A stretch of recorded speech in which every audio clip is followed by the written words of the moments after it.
What's good, everybody? Welcome to the K-pop findings. I'm Jeff, and today we're checking out IZ ONE's La Vie and Rose. This is their first track. I'm still bitter about how the lineup came out and how Cotton didn't make it, but it's not the group's fault. I'm still going to give their music a chance and just the group overall a chance. We're going to be breaking down the music video into 3 parts: music video aesthetic, the dance, and the song and vocals.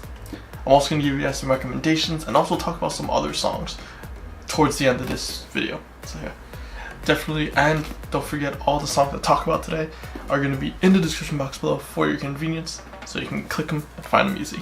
Speaking of clicking, don't forget to grace the subscribe button with a click, so you can stay up to date and see what other reactions and analysis I do. Alright guys, let's do this. Grab something to drink, take a seat, and let's see what we find. Alright, so let's do this music video aesthetic. I think this was an interesting music video, just all across the board. I'm going to start with just the music video and how it looks. There's a lot of members, and the way they manage them and the way they like kind of just do everything is really good. Their outfits are really nice. I appreciate the fact that they had this white to red color, that kind of color scheme that went throughout the whole music video. Whether it was the outfits, whether it was just the set, it's really nice. I appreciated it. There were definitely moments and certain sets where they're wearing like a different type of outfit with different colors, which is cool because you wanted some variety, some off just change. But for the most part, I liked it. They had some flower and some rose moments where they had like flowers in the scenes, but it wasn't too strong. It wasn't constantly just flowers. So it was cool. They highlighted the part that should, without having like bopping you over the head with that super flowery set. Facial expressions were also on point. At points they were like super smiley, and sometimes with a softer expression, and sometimes they just had this aggression power image. Not the same girl crush image you would get from other songs, but it was like a soft power, subtle aggression kind of look. For the dance, there was a lot of arm movements and a lot of small hand details too, here and there. When they used the small hand details, they also kind of blended it with their body movements. Certain body movements during certain parts of the song had a slowdown with the focus on the hands too, and then it sped back up. So it was dope right there. I think my favorite thing about this whole song in terms of the dance is that they had a lot of levels. There's a lot of members. We know that, they know that. So they made sure that they leveled everybody appropriately so you could see everybody. So I'll put the example here. You had either the members lined up and then you see everybody, or they kind of shrink the lineup, have a focus, but you still see everybody. At other times you have members who are above and some others who are like kind of kneeling down or like in a squat position where you see everybody. It makes the group seem even bigger.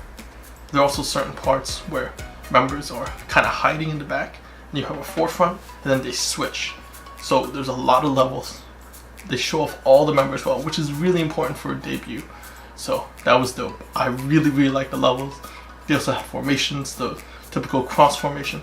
Despite the cross formation, they still managed to come back into a formation where you see everybody. For the vocals and song, I think it was cool. It had a very subtle aggression to it. So definitely they had its softer moments, but when it was aggressive, it was like a subtle aggression. During the chorus is my favorite part, because they really hit it hard and changed the whole dynamic of the song. It definitely had more of a power sound. And then after the first section of the chorus, you had the rap. The rap was pretty smooth, not too out of place, not too surprising. I kind of expected it to be there, but it was dope. I liked it. I think the thing I was also super impressed by was how unified they sound. You have a bunch of Korean members, you have a bunch of Japanese members, but they still sounded pretty good together. So that kind of just shows how much work they put into it, which is good. Blended well, didn't feel out of place. Can't forget they gave us a pretty interesting string instrumental. It was kind of different from what we typically heard. I want to say it's a lyre or a lyre, but it could be off. It was pretty interesting. They also gave some high notes here and there that kind of matched the lyre, or whatever string instrument that is. Despite the fact that many of us thought this was going to be a cute, focused group because of the members who were picked from Produce 48, I'm glad this was different this wasn't what we expected, and it wasn't cute. It kind of stood out more. Alright, so recommendations. There isn't really a whole lot of songs to recommend by IZ ONE. There's definitely a whole album I'll definitely check out. I don't think all the songs came out yet, so we're only getting snippets. So first recommendation is going to be from the predecessor, IOI, and it's going to be Dreamgirls. This was the song that I kind of based a lot of my predictions for IZ ONE on, because this was a super cutesy, super energetic, super inspiring song. I'm glad they didn't copy it. I would have had a problem, low-key, if they copied it, because it just would have kind of gave us more of a reason to compare them. Nonetheless, Dreamgirls is a pretty dope song, super cutesy, got that pastel color throughout the music video, and it's a unified sound too. I feel like Produce 48, IOI, and 101 all have a really unified sound, which is important because you have so many members. Dreamgirls just has an overall inspiring tone, soft.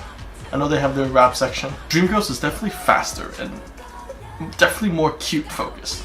So if you wanted something cuter, definitely check this one out. So I mentioned that La Vie and Rose has aggressive portions that are kind of more upbeat and kind of softer beats. We're gonna look into the basically epitome of aggressive and soft, which is gonna be 4 minutes hate. You're gonna be like, this doesn't match at all. Low key, it don't. It's way faster, got more electric beats, got some dubstep, I believe, and it's just aggressive. But it still has its softer moments, still has a lot of rap section, but there are vocals. It's definitely more of your upbeat, high energy, angry kind of song. It's definitely angry. Very different dynamic from IZ ONE's debut song, but it still shares that quality of highs and lows. 4 minutes hate is like super high. Their peaks are super high. Their lows are pretty soft, but the overall tone's pretty aggressive. If you want something with more energy, more girl crush, definitely check out Hate. It was a really good song. I think this was the last song 4 Minute did before they disbanded. But anyways, this was a good song. Definitely got more highs and lows, but still maintains that soft tone and aggressive tone. For a song that's a little more relatable, it's gonna be Mamamoo's Starry Night. I've mentioned this song before in past videos, but this song is pretty versatile.